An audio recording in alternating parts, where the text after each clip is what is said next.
Chapter 1, The First Dream. I was 8 years old the first time I met him.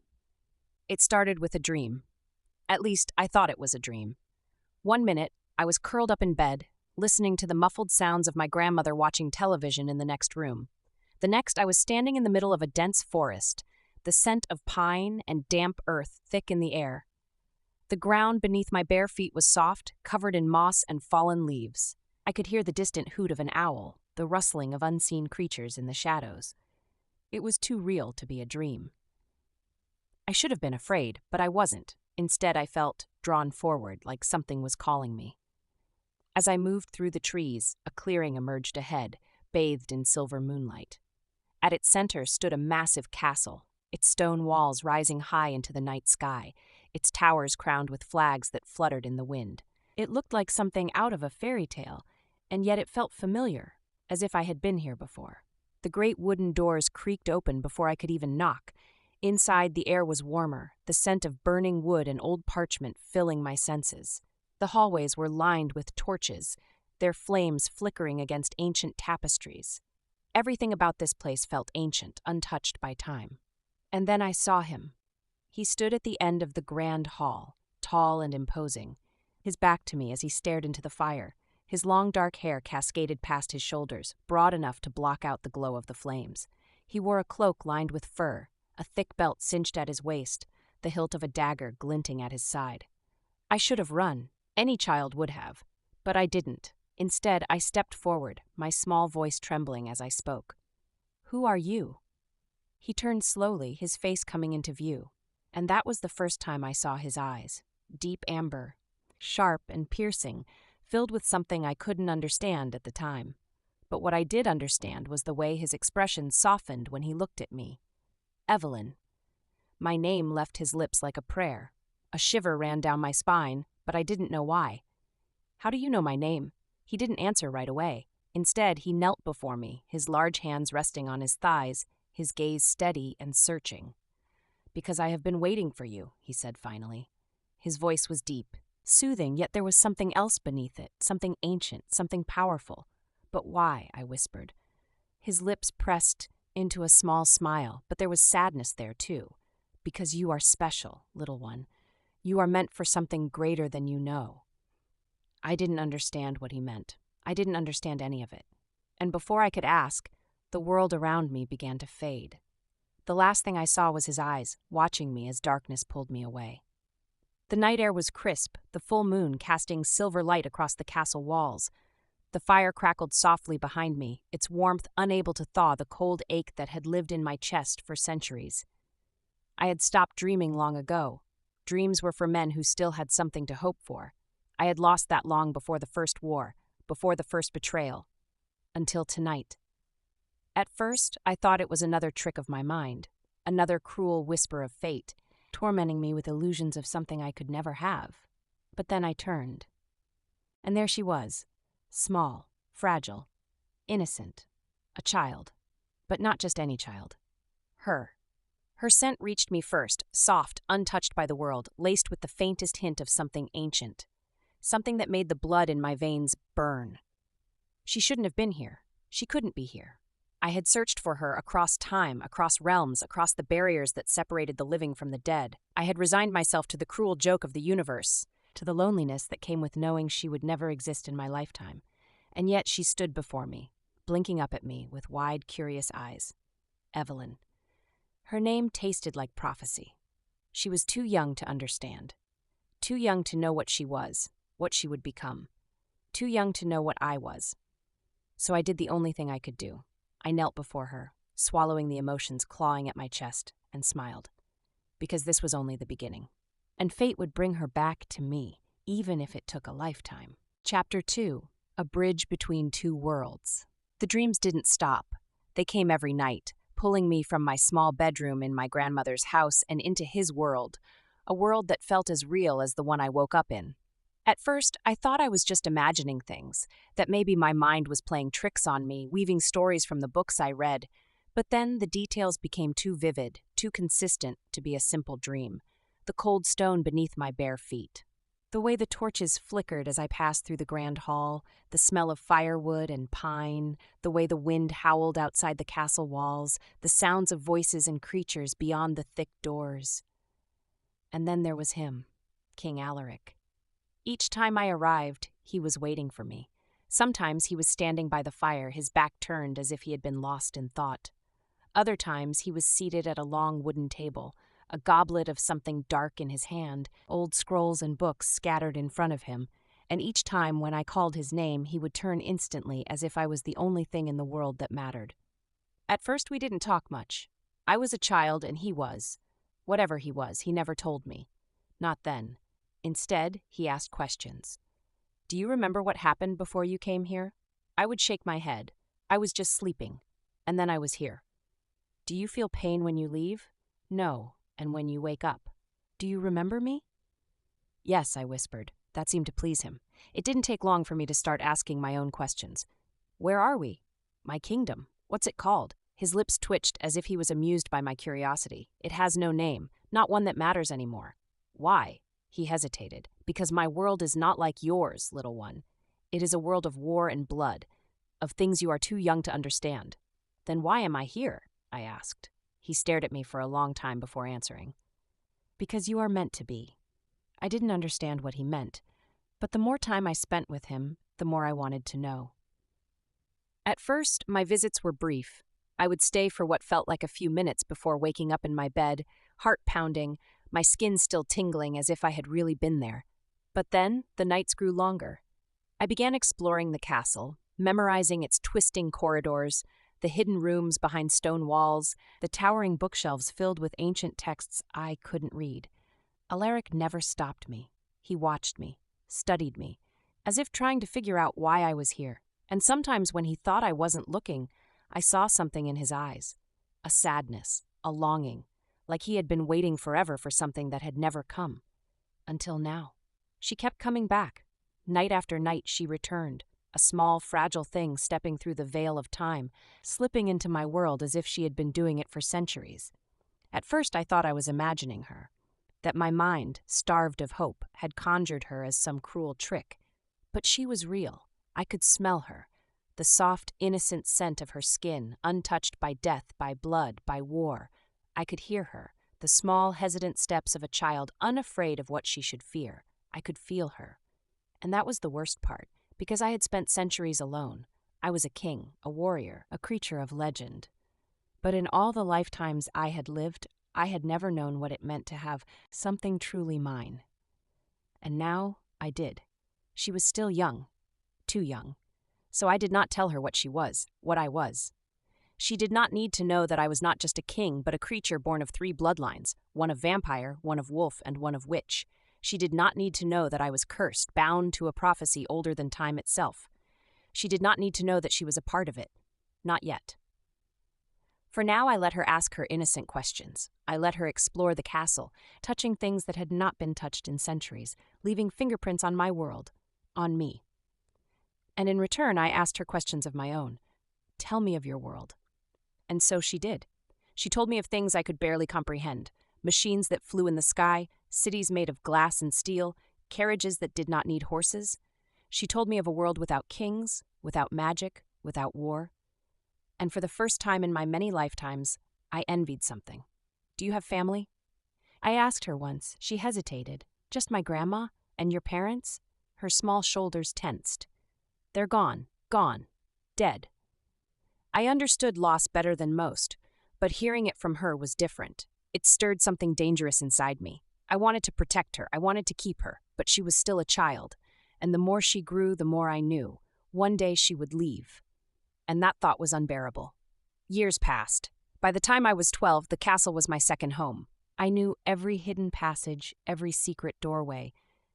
By the time I was 14, I could read the books in his library, old texts in a language I had never learned but somehow understood. And by the time I was 15, I knew something had changed between us. Alaric no longer treated me like a child. He still watched over me, still protected me. But now, when he looked at me, his eyes held something new, something dangerous. I wasn't sure what it was, but I knew I wanted to understand it. And I knew, deep down, this connection between us, It would only grow stronger, even across time, even across worlds. Chapter 3: The Awakening. I wasn't crazy. I wasn't dreaming either. By the time I turned 16, I stopped questioning why I kept returning to Alaric's world, stopped wondering if I was imagining it, because deep down, I knew the truth. It was real. Every night, the moment my eyes fluttered closed, I felt it. A pull, a silent calling, like an invisible thread tugging at my soul, dragging me through the fabric of time into his world. And every night, he was there, waiting. But something was different now. I felt it the moment I stepped into his world that night, my bare feet sinking into the cold stone of his castle floor. The torches flickered, their flames bending unnaturally, as if the very air shifted with my presence. And then I felt it, the weight of his gaze. He stood at the far end of the room, half shrouded in shadow, his amber eyes glowing in the dim light. Something about the way he looked at me sent a shiver down my spine. "Alaric?" I whispered, his jaw clenched. "You came back," I frowned. "Of course I did. I always do." His hands were curled into tight fists at his sides, his shoulders tense. His entire body looked like it was restraining something. "Are you okay?" I asked hesitantly. He exhaled sharply, running a hand through his dark hair. "You're older." I blinked. "What?" His gaze locked onto mine, intense and unwavering. "Every time you return, you're older, stronger." His voice was low, almost like a growl. "It is becoming harder for me to—" He stopped himself. I stepped closer, ignoring the way my heart pounded at the way he looked at me. He had always been protective, always careful with his words, his actions. But tonight, there was something raw in the way he watched me, like a man holding back something dangerous. "You're scaring me," I admitted. His expression darkened. "Good," I swallowed. "Why?" Silence. Then, finally, he spoke. "Because you don't understand what you are to me, Evelyn." She was growing, changing.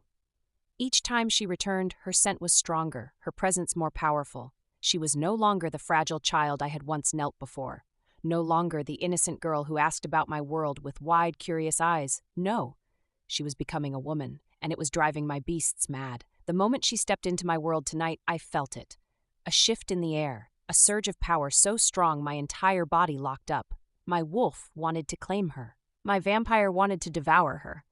And my witch blood?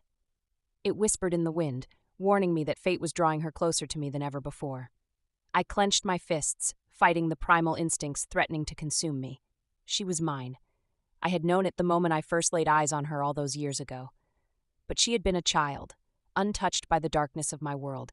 I had sworn to protect her, to wait. But now, she was standing before me, her scent wrapping around me like a drug, her heartbeat drumming in my ears, calling to every dark and ancient part of me that had spent centuries waiting. And the worst part? She didn't even realize what she was doing to me. I watched as something flickered behind Alaric's eyes, something wild, something I didn't quite understand. Then, as if forcing himself to stay in control, he turned away. "You should not be here tonight." His voice was tight, controlled. I frowned. "Why not?" "Because," he said, not looking at me, "it is taking everything in me not to—" He cut himself off again, exhaling sharply. "Not to what?" The question burned in my mind, but I didn't dare ask it. Instead, I took another step forward. "Alaric." He tensed. I didn't understand what was happening, but I knew one thing. This was different. For years, he had been my protector, my teacher, my friend. But tonight, he was something else. And whatever it was, it made my heart race in a way that scared me. Leave. I should have said it. Should have forced her away before it was too late. But I didn't. Instead, I stood there, letting her get closer, letting her scent fill my lungs, letting the need to claim her rip through my bones. My wolf snarled inside me, demanding I take her. My vampire hissed, whispering about how sweet she would taste. And my witch side? It knew. It knew that the threads of fate were finally tightening around us, pulling us toward the inevitable. I had fought it for years, but I would not be able to fight it much longer, because Evelyn was mine. And one day soon she would know it. Chapter 4: The Forbidden Path.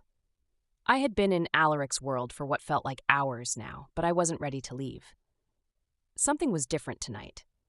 I felt it in the way the air crackled, in the way the shadows moved against the stone walls, in the way Alaric watched me, like he was holding himself back from something dangerous. And for the first time, I didn't just feel like I was visiting his world.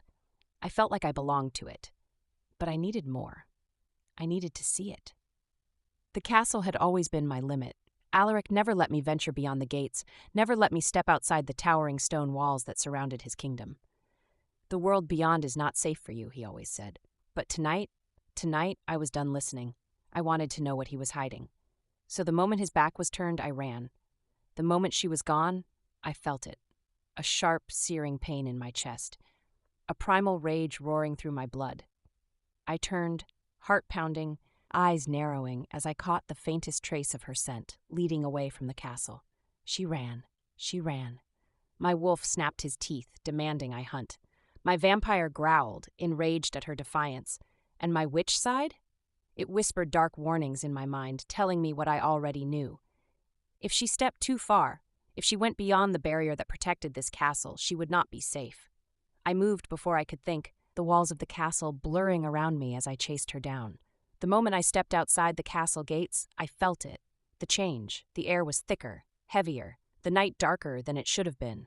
The trees loomed overhead, their branches twisting unnaturally, their leaves whispering with voices that weren't there. The path beneath my feet was uneven, ancient, as if no one had walked it in centuries. And then, I heard it. A growl. Low. Predatory. Not human. Not Alaric. I turned slowly, my heart slamming against my ribs, and that's when I saw it. A creature in the shadows, its body unnaturally elongated, its eyes glowing with hunger. It was not a wolf, it was not a man, it was something else, and it was staring right at me. My breath caught, my legs locked, I couldn't move. Then, a snarl, a blur of movement, and suddenly, Alaric was there. I reached her in time. Barely. The creature, one of the ancient horrors that lurked in the depths of the forest, had found her. My mate. My mate. The rage that tore through me was unlike anything I had ever felt. My wolf surged forward, my body shifting before I could stop it. Bones cracked, muscles expanded. I was no longer just a man, I was a beast. A Lycan King. I lunged, my claws slashing through the air, my fangs bared as I ripped the creature apart before it could lay a single hand on her. Blood sprayed against the trees. The beast let out a gurgled snarl before its body collapsed into ash. But I was not done. I turned, my wolf still clawing for control, my chest rising and falling in sharp, ragged breaths. And then I saw her. Evelyn. She was staring at me with wide, terrified eyes. Not because of the monster, because of me. I knew Alaric was dangerous, but I had never seen him like this. He wasn't just a man. He was something else. The glow in his amber eyes wasn't human. His hands were clawed, his teeth sharp, elongated, dripping with something dark. The air around him hummed with power, his entire body coiled, tense, shaking with restraint. And then his eyes met mine, and just like that, the storm inside him stilled. The rage faded. The beast inside him recognized me. Not as prey, not as an outsider, as his. I had almost lost her. She had almost seen too much. But when I looked at her, really looked at her, I knew it was too late. She saw me, not the king, not the man who had watched over her since childhood. She saw the monster. And yet, she didn't run, she didn't scream. She just stared. And that terrified me more than anything, because I had spent centuries fighting my nature, fighting my beasts. But Evelyn, she was pulling them closer. She was waking something inside me, something that would not stop until it had her, until she knew what she was to me, until she belonged to me. Chapter 5. The Truth in His Eyes. My entire body was frozen, not from fear, not even from shock, but from realization. Alaric wasn't human. I had known for years that something was different about him. I had felt it, sensed it in the way he moved, in the way his presence demanded obedience. But seeing it, truly seeing it, was different. His form was shifting back now, bones cracking as the monstrous version of him disappeared. His body shrunk, the dark fur retreating. His claws shortening, his face returning to the strong, sharp jawline I recognized. And then he was just Alaric again. The firelight cast shadows over his features, making his amber eyes glow as he stood there, waiting for me to run, waiting for me to fear him. But I wasn't afraid. I was angry. You lied to me. I breathed, my voice shaking. Alaric's eyes darkened, his jaw clenching. Evelyn, you said this world was dangerous, that there were things I couldn't understand. But you never told me the truth. You never told me what you are. He exhaled sharply, his entire body rigid. Because you were not ready. I let out a bitter laugh, taking a step back. Not ready? I pointed at the remains of the creature he had ripped apart. I just watched you tear something in half. I think I deserve some answers." His expression twisted, but it wasn't anger that flashed in his eyes. It was something else. Guilt. "You deserve the truth," he admitted. I crossed my arms, waiting. The silence stretched between us, thick and heavy, before he finally spoke. "My kind are not meant to exist," he said quietly. "Not like this." I frowned. "Your kind?" He hesitated, then took a slow, deliberate step toward me. "I am not just one thing, Evelyn," he said. "I am three." A chill ran through me. "Three?" His eyes burned as he held my gaze. "I am Lycan," he said. "A wolf of the night." I swallowed hard. "I am vampire," he continued, his voice like velvet, but laced with something dangerous. "A predator that feeds on life itself." My breath hitched. "And I am witch," he finished, his tone lowering, as if the words carried more weight than I could ever understand. A creature of magic and prophecy. I stared at him, my heart beat so loud I was sure he could hear it. I should have been terrified. But instead, something inside me shifted, something I couldn't explain, because deep down, I already knew. She wasn't running, she wasn't screaming, she was accepting it. And that was more terrifying than anything else.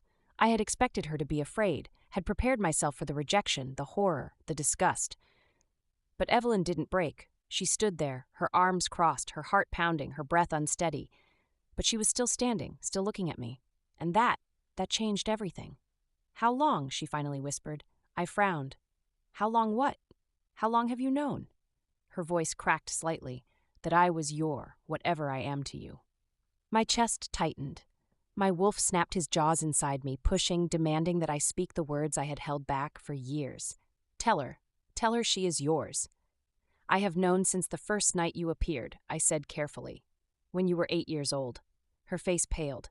"You were just a child," I continued, forcing myself to remain calm, to keep my voice steady. "You did not understand. And my throat tightened. I could not tell you. Not then." She swallowed, her fingers gripping the edge of her cloak. "And now," she whispered. Silence. "Then now, I can no longer deny what you are to me." Her breath hitched. I took a step toward her. She took a step back. A growl rumbled in my chest, not out of anger, not out of frustration, but because every instinct in my body was screaming for me to chase her, to catch her, to keep her.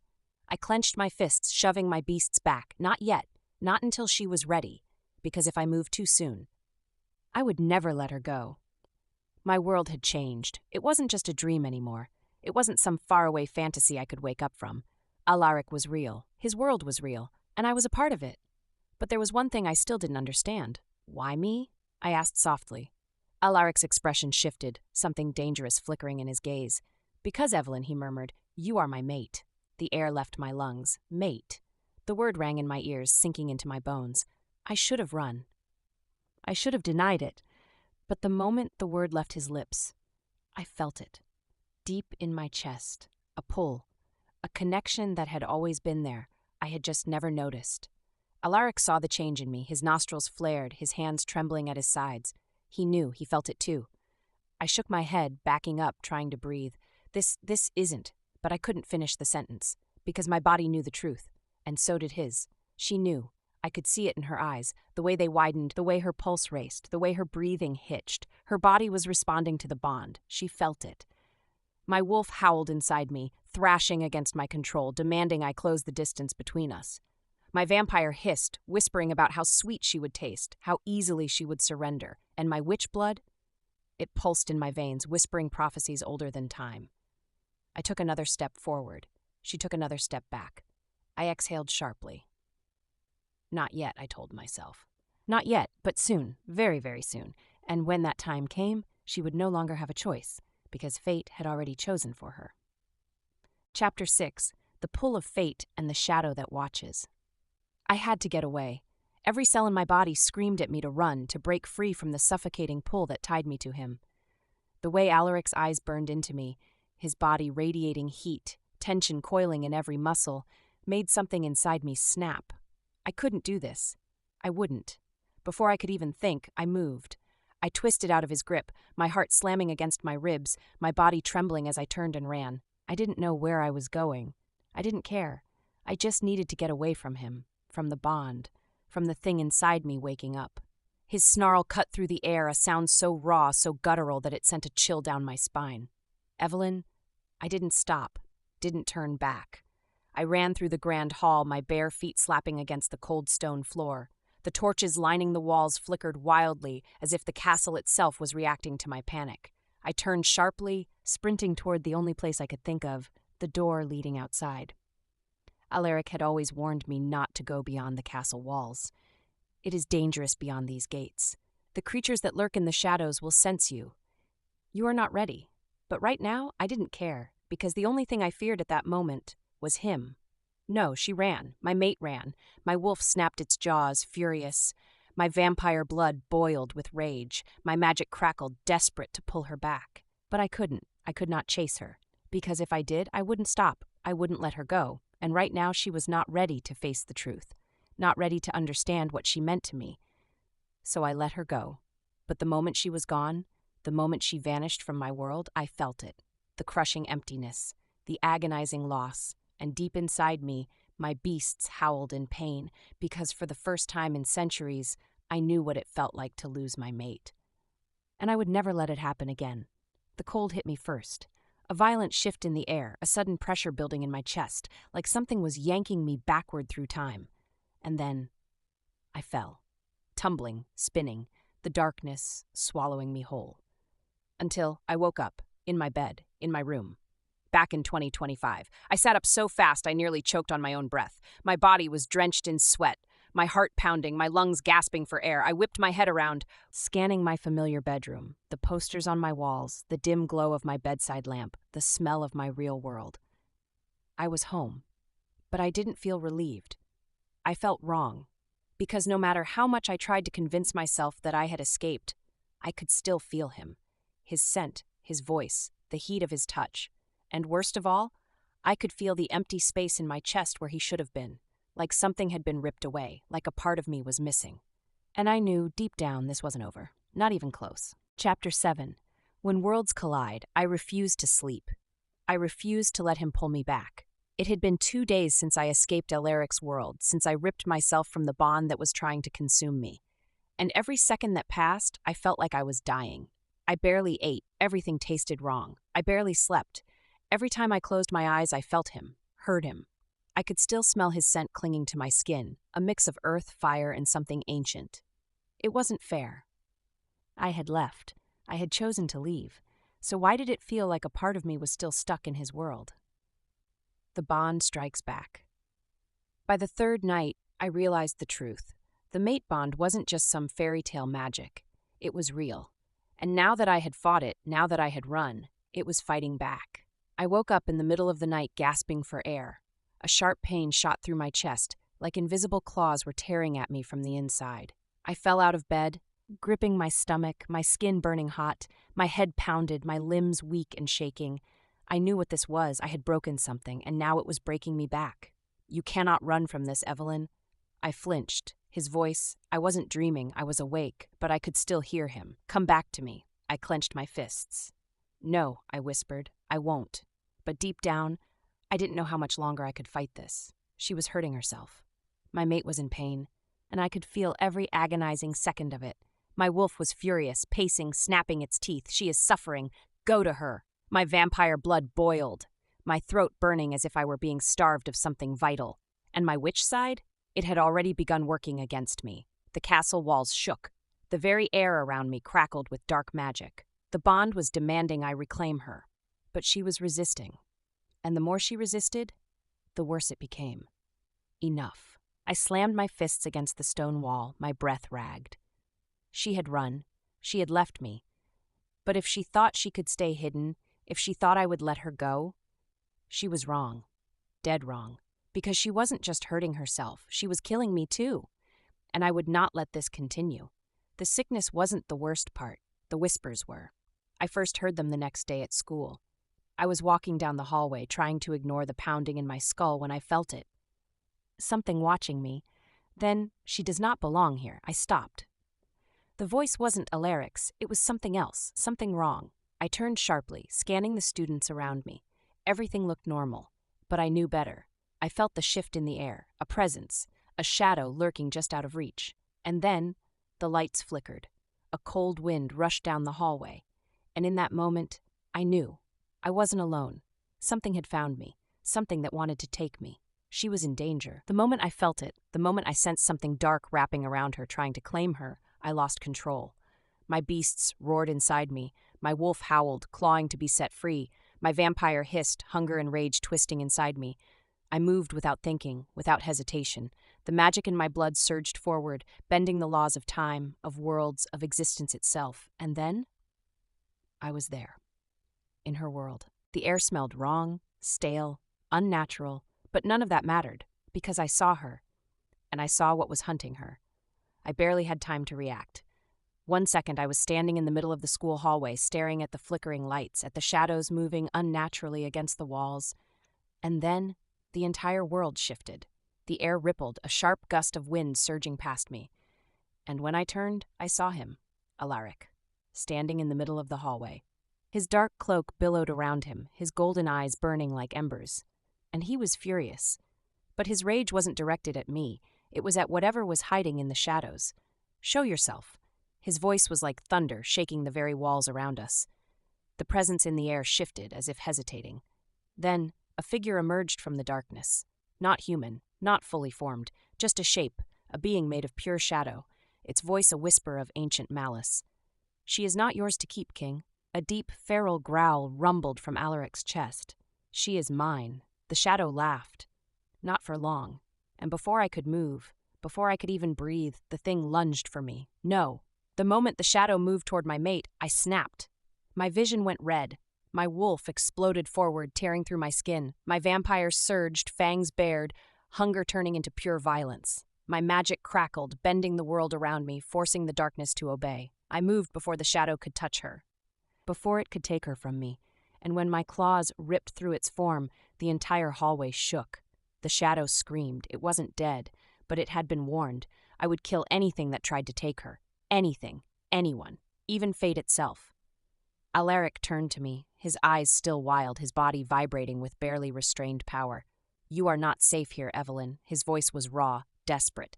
"Come home." I swallowed hard. I had spent days fighting him, fighting this bond. But after what I had just seen, after what had just tried to take me, I knew the truth.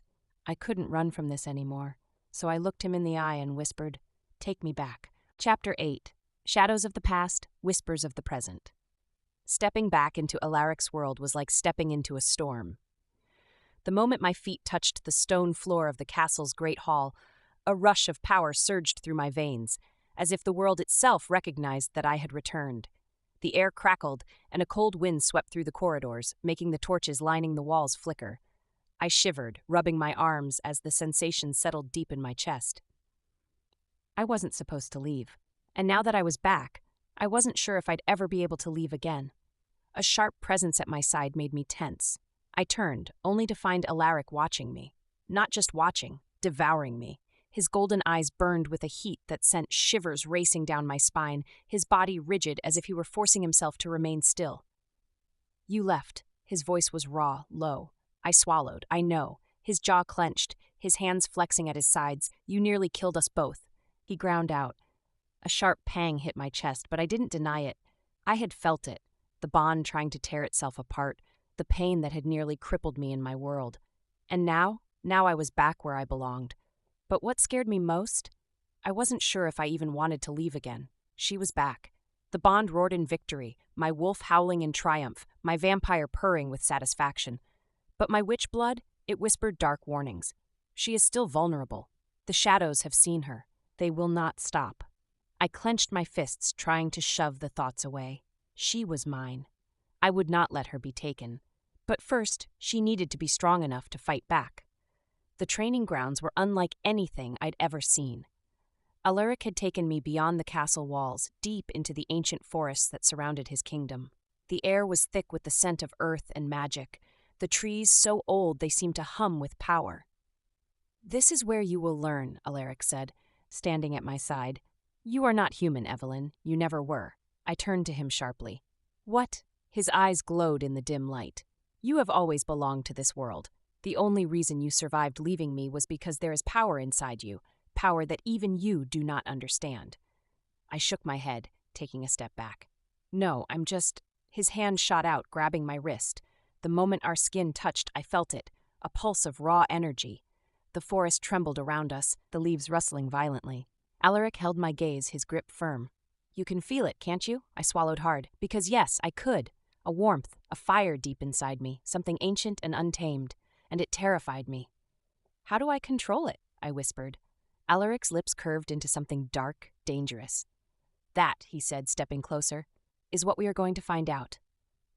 I led Evelyn into the depths of the old library, where the walls were lined with tomes bound in leather and written in blood. The enemy that had tried to take her, the shadow that had whispered in her world, was not a simple creature. It was something far worse. A long time ago, I began, opening one of the books. There was a prophecy. Evelyn's breath hitched. What kind of prophecy? I turned the pages, revealing an ancient illustration. A woman with eyes like Evelyn's, wrapped in chains of darkness. "She was like you," I said softly, "a girl who did not belong to one world but two." Evelyn stepped closer, staring at the image. "Who is she?" I hesitated. Then, "She was my first mate." Evelyn froze. The air thickened, the flames of the torches shuddering. I clenched my fists. "She was taken by the same force that now hunts you." Evelyn looked up at me, her eyes wide. "So, what happened to her?" A cold silence stretched between us. Then, finally, I whispered, "I was too late, and I would not let history repeat itself." I never thought I'd see Alaric in my world, but the moment he stepped through the veil of time, everything changed. His presence was wrong here. Too large, too powerful, too primal.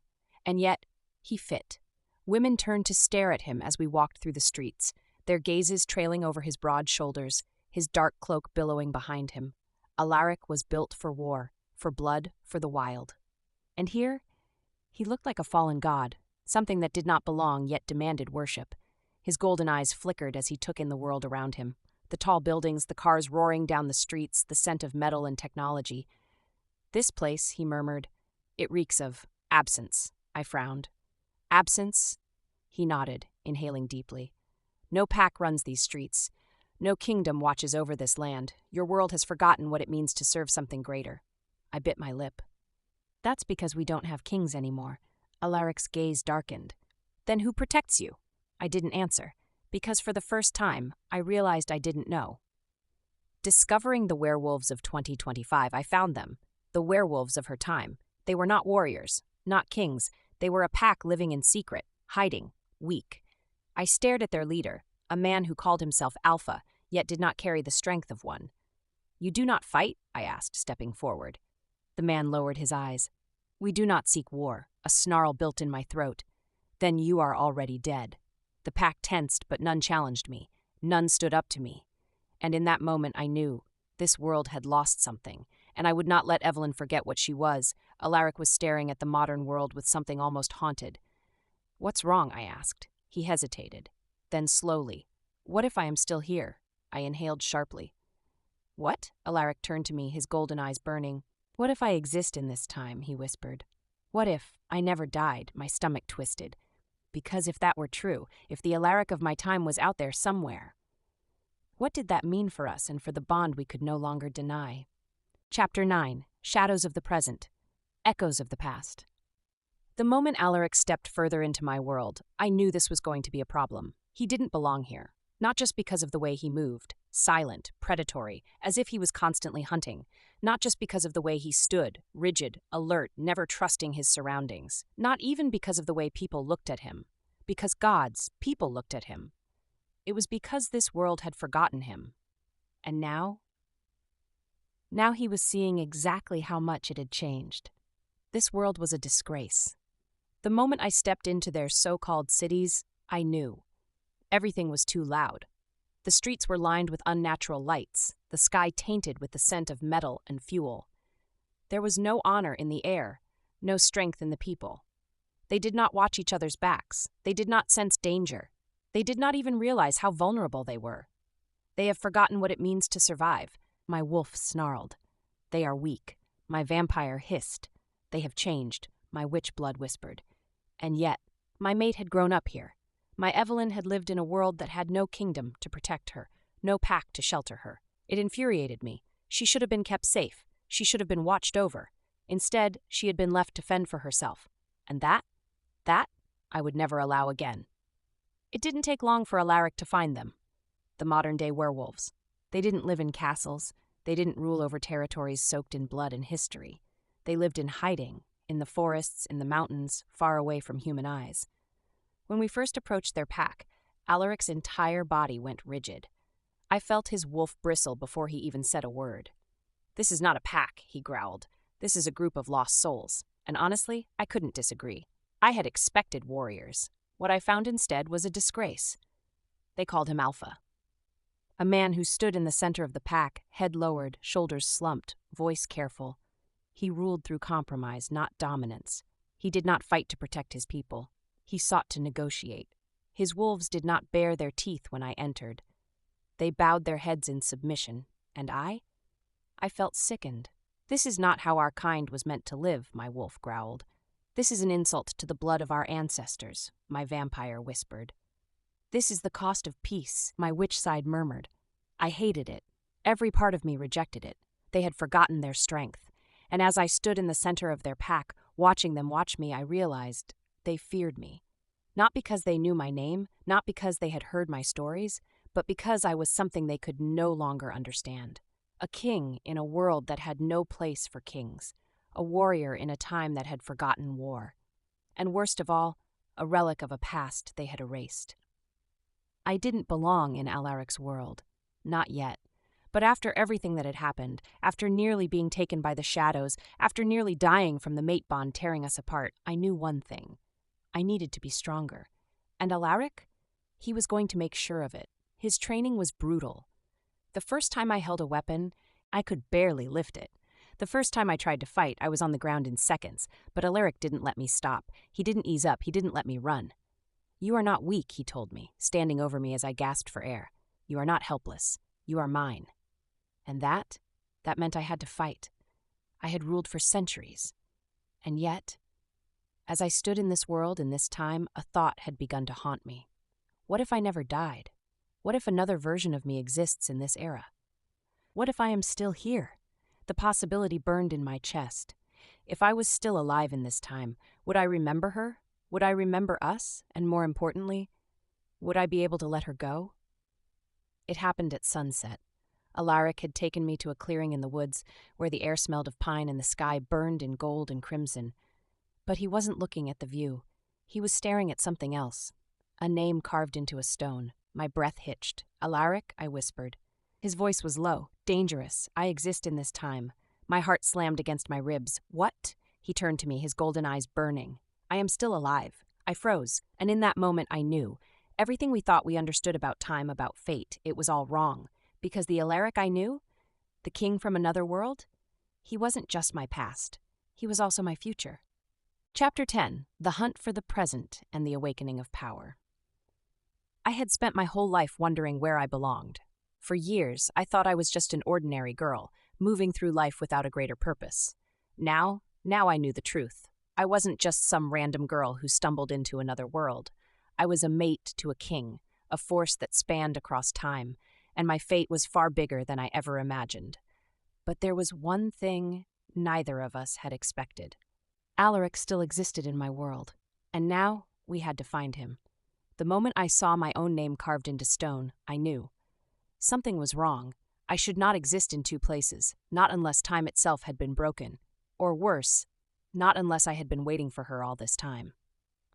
The thought made my wolf snarl, my vampire blood hum with unease. If I was still alive in this era, then why hadn't I sought her out? Why had I remained hidden? There was only one way to get answers. We had to find him. We had to find me. The research was harder than I thought. Alaric's name didn't appear in any history books, no records, no mentions. But after days of searching, we found something, a name, a man who lived on the edge of the city, someone who didn't belong, someone who had been alive for too long. Alaric stared at the address, his jaw clenched. "We go tonight." And so we did. The house was old, hidden deep in the forests outside of town, buried beneath centuries of neglect. The moment we stepped onto the property, I felt it. Magic. Ancient. Familiar. Alaric inhaled sharply beside me. "I know this scent." I shivered. "Because it's yours?" He didn't answer. He just pushed forward. We reached the door. Alaric hesitated for only a moment, then raised his fist and knocked. The silence that followed was thick, and then the door creaked open, and we saw him, or rather, we saw Alaric. but older. His hair was streaked with silver. His face was marked with time, his golden eyes dimmer but still powerful. And the moment he saw us, he froze. "So," he said, voice low, rough, "it's finally time." I stared at the man I should not be. He was me, but he wasn't. His scent was familiar, but tainted with the weight of centuries of isolation. He had been waiting for us. How long? I demanded. The older version of myself exhaled. Long enough. You knew she would come. I knew you both would. I clenched my fists at my wolf snarling.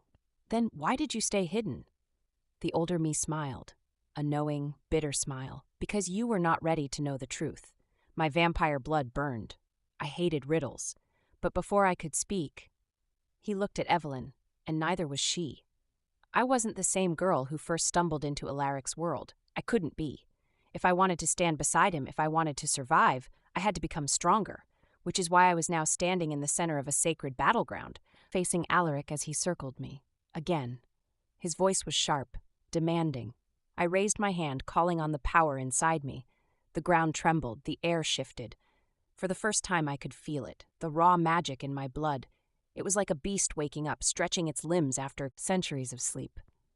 Alaric lunged. I didn't run, I met him head on, and when our powers clashed, the entire battlefield shook. The moment Evelyn awakened her power, the darkness struck. A howl echoed through the night. Not a wolf, not a man, something else, a being born of shadows, woven from nightmares. I whipped around, pulling Evelyn behind me as the air rippled with magic. They've come. Evelyn tensed. Who? A deep voice rumbled through the air, low and ancient. The ones who will take what is ours. The trees shook. The wind howled. And then they stepped forward. Not just one. Hundreds. A shadow army. And at the center of them, a figure I hadn't seen in centuries. The one who took my first mate. The one who had haunted my nightmares. The one who had waited for this moment. A wicked smile curved on their lips. It's been a long time, King. And this time, you will lose. Chapter 11. The Flames of War and the Secrets of Time. The sky was darker than before, not just because of the setting sun, but because of the shadows gathering at the horizon. A storm was coming. No, a war. And I wasn't ready. Not really. Not the way Alaric was. He stood at the edge of the castle balcony, his broad frame rigid, his golden eyes scanning the forests beyond. The torches that lined the walls flickered, their flames bending toward him, as if even the fire knew who he was. A king preparing for battle, a beast barely restrained, and I was supposed to stand beside him. The thought made my stomach tighten. I had been training, yes, learning to harness my magic, to strengthen my body. But a real battle? With enemies that wanted me dead? That was different. And as I stood there, watching the enemy army move like a dark tide in the distance, I realized something terrifying. There was no way out of this. I had two choices, fight or die. The scent of war was thick in the air. Blood, steel, magic. The shadows had come for us, for her, and I would burn the world before I let them take her. I turned, my gaze locking onto Evelyn. She was staring at the battlefield, her fingers clenched into fists, her breathing uneven. She was scared. Good. Fear meant she was still thinking, still aware, but fear also needed to be controlled. I moved toward her, closing the distance between us in 2 strides. She stiffened, sensing me. You're afraid. She didn't deny it. Instead, she turned her head toward me, her eyes dark and burning with something deeper than fear. And you aren't? She challenged. I let out a low growl. No. She scoffed. You don't feel fear? I leaned in, my breath ghosting over her ear. Fear is a distraction. I have no time for it. Her throat bobbed as she swallowed, but she didn't pull away. I forced my voice softer. I will not let anything happen to you. She exhaled shakily, and if something happens to you, that made me pause, because in all my years, in all the battles I had fought, I had never worried about my own life, until now. Until her. My fingers brushed against hers, just barely, enough to make the bond hum between us, the invisible thread pulling us closer. Then you run. My voice was rough, commanding, you run and you do not look back. Her eyes flashed. No. A growl rumbled in my chest. Evelyn. No, she repeated, stepping into me, tilting her chin up defiantly. If we fight together. My wolf roared in approval. My vampire purred, pleased. And my magic? It whispered something I wasn't ready to hear. She is your equal. She was always meant to fight beside you. The war table was crowded with warriors, the best of my kind, Ancient Lycans, battle-hardened warriors, witches with centuries of magic flowing through their veins. And yet, all eyes were on me, waiting, watching. Evelyn sat beside me, her body tense. She was out of place here, surrounded by creatures of war, and yet she belonged just the same. Because she was the reason we were fighting. Because she was the reason I was fighting. I slammed a dagger into the table, making the maps and scrolls shift. We do not wait for them to strike first, murmurs of approval. We take the fight to them. We drive them back into the abyss they crawled from. Evelyn's fingers curled against her knee. Who are they really? Silence. The warriors looked between themselves, hesitant. It was the ancient witch who spoke first. They were once like us, she said, but they turned to the void for power, and in return the void took their souls. Evelyn inhaled sharply. They're not just shadows, are they? The witch shook her head. They are lost kings, forgotten warriors, fallen gods. Evelyn turned to me. You knew. I met her gaze, yes. A flicker of betrayal crossed her face. Why didn't you tell me? I exhaled. Because some truths are worse than lies. The present-day Alaric's secret. I found him standing on the castle balcony, staring at the battlefield like a ghost looking at his own grave. Present-day me. Or rather, the version of me that had waited centuries for this moment. You have something to tell me. I didn't ask. I knew. He didn't turn. Yes, I clenched my fists. Then say it. He exhaled slowly. The war you're fighting now, I already lost it once. The world tilted beneath me. What he turned, his golden eyes dimmer than my own. You think this is the first time you've fought them? The first time you've stood on the battlefield with Evelyn beside you? My pulse roared. What are you saying? A slow, bitter smile tugged at his lips. I'm saying we have already lost, Alaric. And this is your second chance. My breath stalled, my mind raced, and in that moment I realized the truth. The memories I had been seeing weren't dreams. They were echoes of another life, a life where Evelyn and I had fought this war before, a life where we had failed. I found Alaric alone, staring at the fire, his jaw clenched, his shoulders rigid with tension. Tell me, his golden eyes lifted to mine. Tell me the truth, Alaric. He exhaled shakily, running a hand through his dark hair. We've done this before. I swallowed. What? We fought this war before, Evelyn. His voice was raw, and we lost. The world spun. Everything inside me froze. I stepped back. No. Yes, then what happens next, I whispered. Do we die? Alaric's throat bobbed. He didn't answer. But the silence?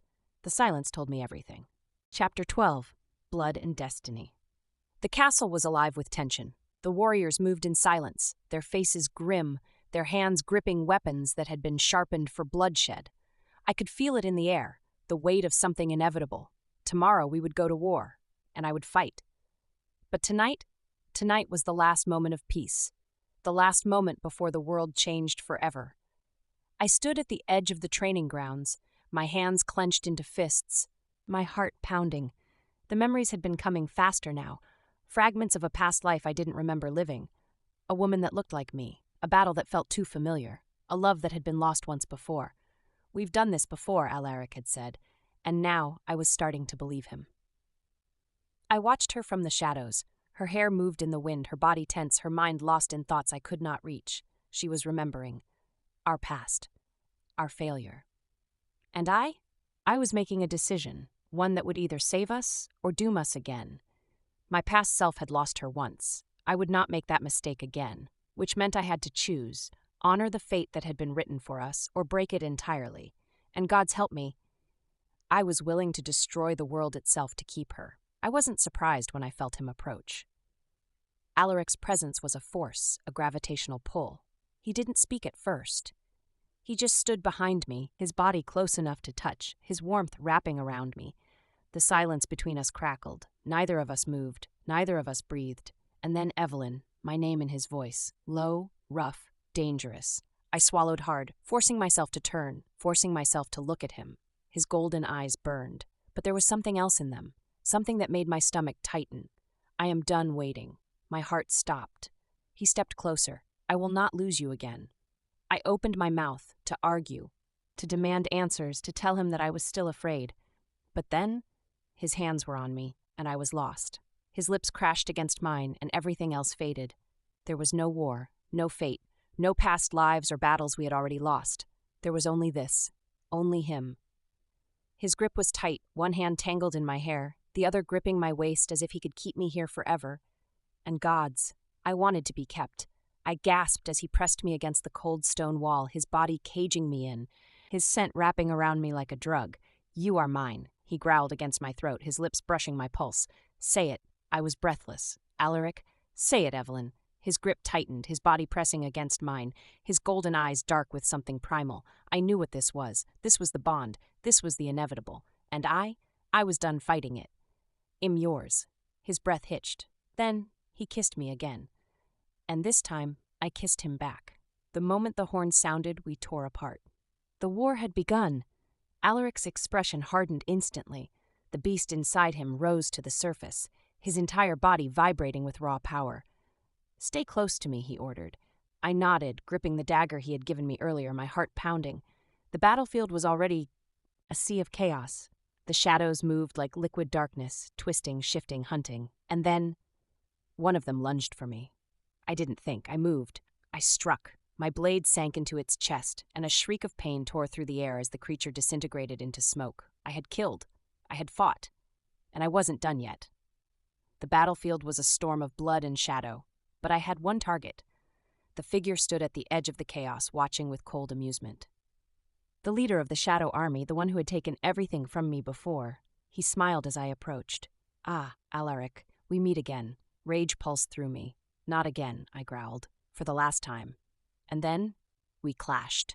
The battle raged around me, but I wasn't focused on the war. I was focused on Alaric. He was fighting like a god of war. His blade cut through shadows like fire through ice. But he was also holding back. He was still playing by the rules of fate, still trying to follow the path that had already doomed us once. And I wasn't going to let that happen again. So I ran, straight toward him, straight toward the enemy that had killed him once before, straight toward the moment that would change everything. Because this time, I was choosing a different fate. I was choosing us, even if it meant burning the world to do it. Chapter 13, Fate Rewritten in Blood and Fire. The battlefield was chaos. Screams and snarls tore through the air. The shadows moved like living nightmares, twisting through the bodies of warriors, consuming them in darkness. The scent of blood, thick, metallic, and burning, choked my lungs. But I didn't care, because all I could see was him. Alaric. He was locked in battle with the Shadow Leader, the one who had haunted his past, the one who had taken everything from him once before. And this time, I wasn't going to let history repeat itself. The moment our blades clashed, the entire battlefield shook. The Shadow Leader grinned, his teeth sharp, his form flickering between something solid and smoke. "You've grown stronger, Alaric," I growled, shoving him back. "And you have grown desperate." He laughed, his voice echoing unnaturally. "Perhaps, but the outcome will be the same." I felt my wolf snarl inside me, my vampire blood humming with rage. Not this time. I lunged, my claws extending, my sword slashing through the air. He dodged, too fast, too fluid, almost as if he knew my every move. And that's when I realized he did. "You think you can break fate?" he taunted. "We have danced this dance before, Lycan King, and each time you lose." My heart pounded, because a part of me knew he was right. But then, a new presence entered the battle. And I knew everything had changed. I ran. I didn't think. Didn't hesitate. I just ran straight into the fight. I heard Alaric roar my name, heard the warriors around me shouting for me to stop. But I didn't, because I knew, if I let this fight play out the same way it always had, Alaric would die.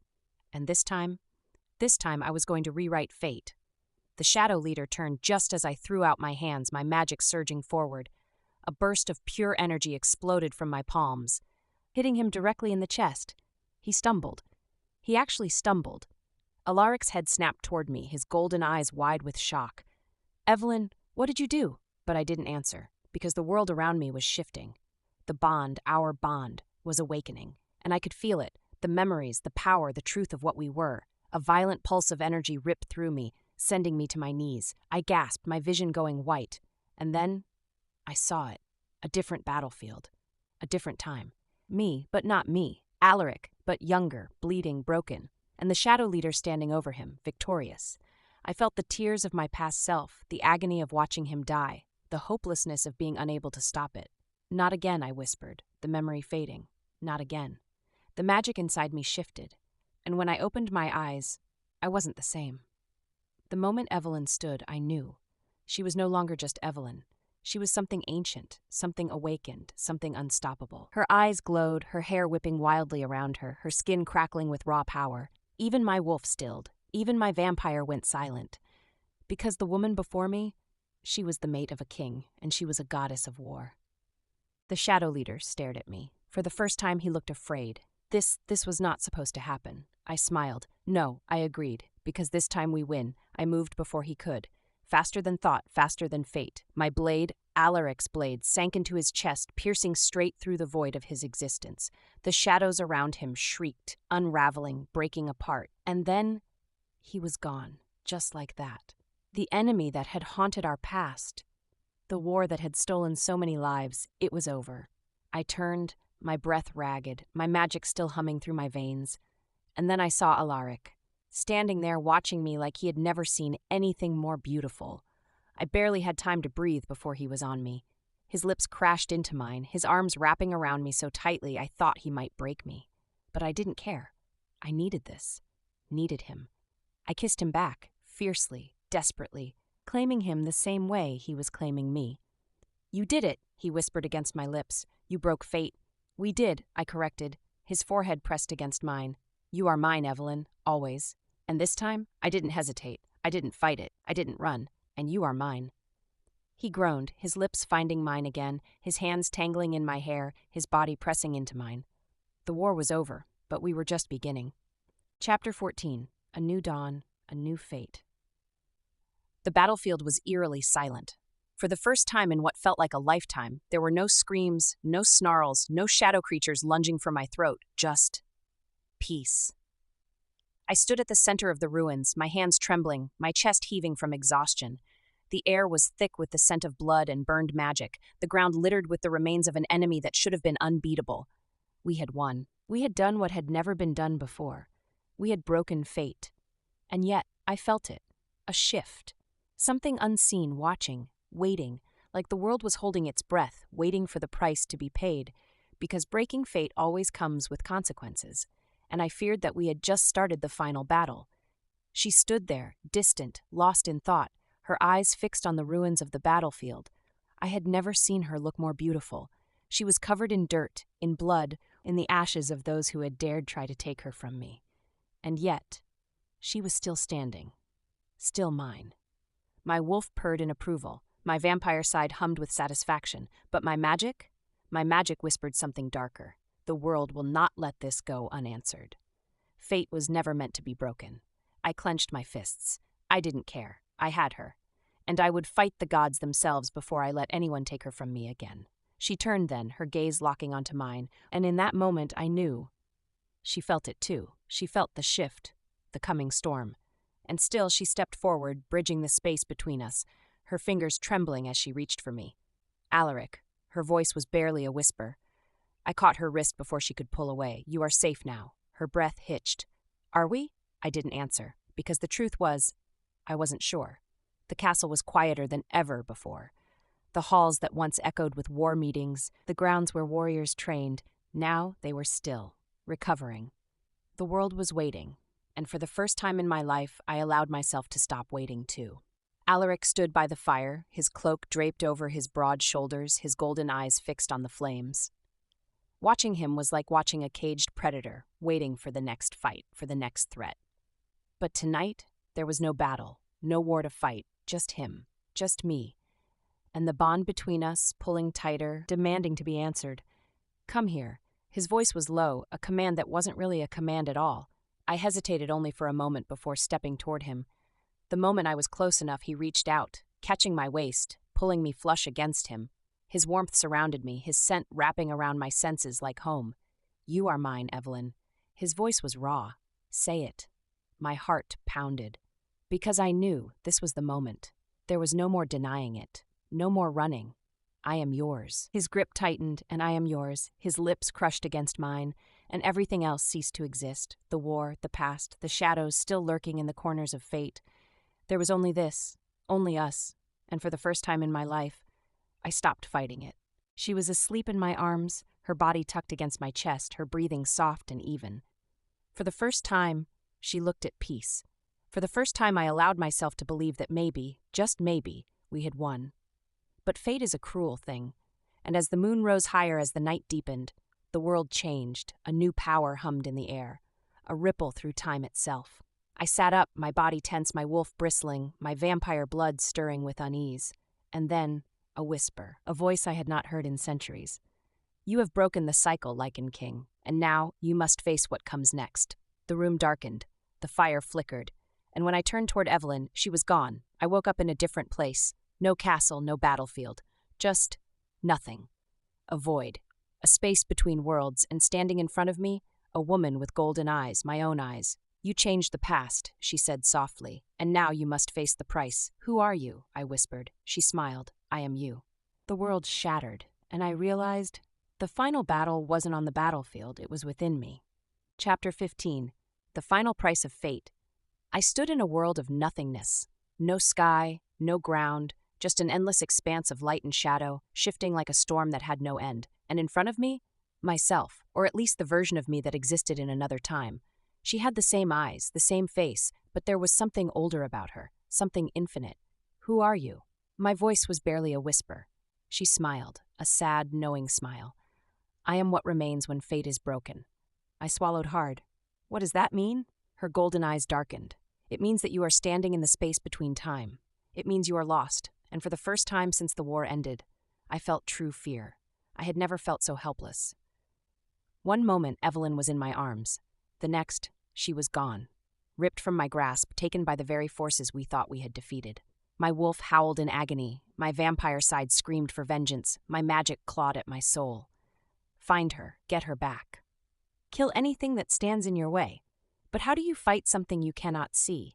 How do you battle the fabric of time itself? I slammed my fists against the stone wall, breathing heavily. No, I will not lose her. Not again. Not after everything. I would burn the world if that's what it took to bring her home.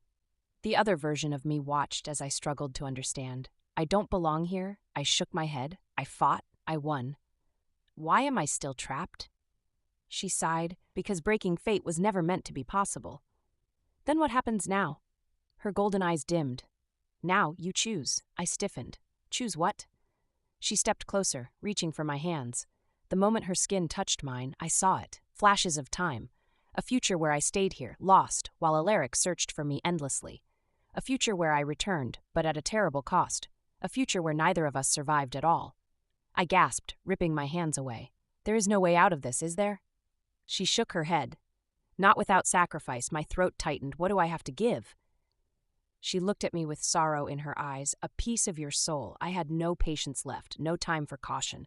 I reached for my magic, the darkest, deepest part of me, the power no king should ever touch, and I tore open the veil. The world shuddered, a rip in reality itself.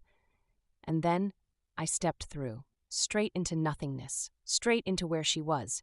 And when I saw her, kneeling on the ground, shaking, fading, I ran. Evelyn! She gasped, her head snapping up. And our eyes met. For one heartbeat, she was real. And then she flickered, like she was becoming part of this place, like she was disappearing. No, I lunged, catching her by the shoulders. I have you. My voice was raw. I have you, Evelyn. Her fingers gripped me, desperate. Alaric, I can't hold on much longer. I shook my head. Yes, you can. I won't let you go. But her body was slipping, her warmth fading, and I couldn't lose her. I wouldn't. Come back to me, I whispered, pressing my forehead against hers. Take what you need. Take everything. Just don't leave me. She let out a choked sob, and then she chose. I felt it, the final thread of fate snapping. The choice had been made, a price had been paid, and suddenly the world lurched. The nothingness shattered, and I was falling, straight into Alaric's arms, straight back into the world of the living. I gasped, air rushing into my lungs, my body aching from the force of the magic that had pulled me back. Alaric's hands were all over me, checking, touching, making sure I was real. His golden eyes, wild, desperate, vulnerable in a way I had never seen. You came back. His voice was barely a whisper. I swallowed hard. I had to. His jaw clenched. What did you give? I hesitated, because I felt it. Something was missing. A piece of me was gone, and I wasn't sure if I'd ever get it back, but I didn't regret it. Because I was here with him. It doesn't matter, I whispered. I'm here now. Alaric cupped my face, his grip almost too tight. It matters to me. And then He kissed me, not like before. This was something different. This was relief, desperation, a vow. His hands tangled in my hair, his lips fierce, devouring, claiming, like he was terrified I would vanish again, like he would never let me go. And I kissed him back just as desperately, because I was finally where I belonged. I didn't know what came next. I didn't know what I had lost. But I knew one thing. Fate had been broken, but something darker was coming, and we would face it together. Chapter 16, The Final Choice, The Eternal Bond. The sky cracked with golden light. Not like dawn, not like fire, but like something breaking. Something ancient, something final. Alaric stood beside me, his grip on my hand tight, his golden eyes locked onto the shifting sky. His wolf bristled inside him, his vampire blood hummed with danger, and his magic whispered warnings in the wind. We had broken fate, and now? Now it had come to collect its price. A shuddering pulse rippled across the battlefield, and suddenly we were not alone. Figures emerged from the mist, from the cracks in time itself. Not warriors, not shadows, but echoes of those who had come before us. Men and women who had fought this war before and lost. A mirror of every past life. A reflection of who we had been. And at the center of it all, a final figure. A version of me. A version of Alaric. Standing in the space between life and death. And then the voice came. You have broken what was written. You have rewritten the stars. Now you must decide what comes next. I had prepared for war, for blood, for pain, for a final battle against the gods themselves.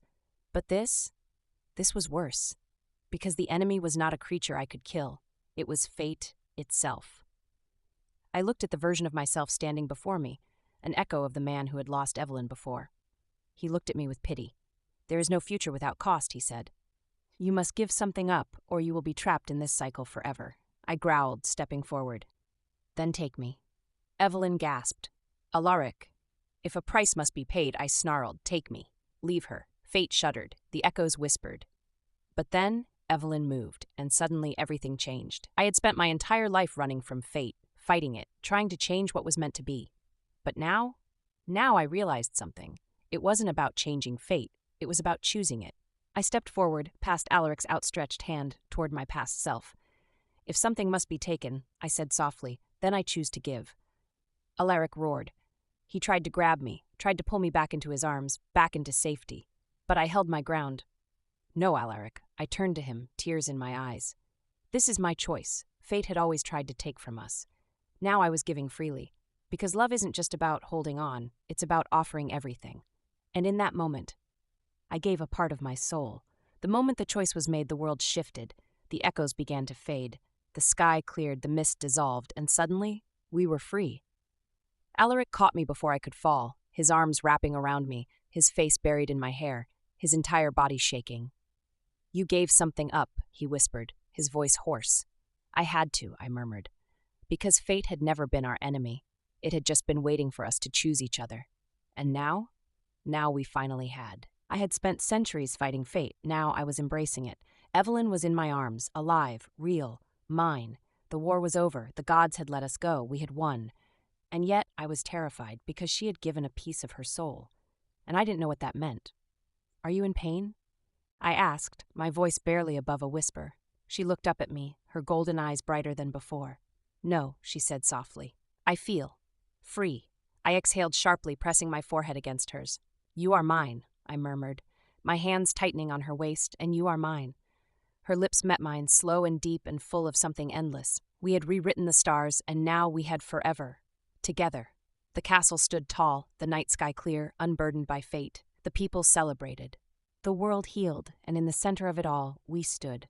Alaric at my side, my mate, my king, and I was no longer just a girl lost between two worlds. I was a queen, his queen. The past was behind us, and the future was ours to write. Epilogue, the Kingdom of Eternity, 5 years later. The world had changed. For the first time in centuries, the kingdom was at peace. The lands had healed, the skies were clear, the air no longer thick with the weight of fate and war. The people thrived, no longer fearing the shadows that once lurked at the edges of their world.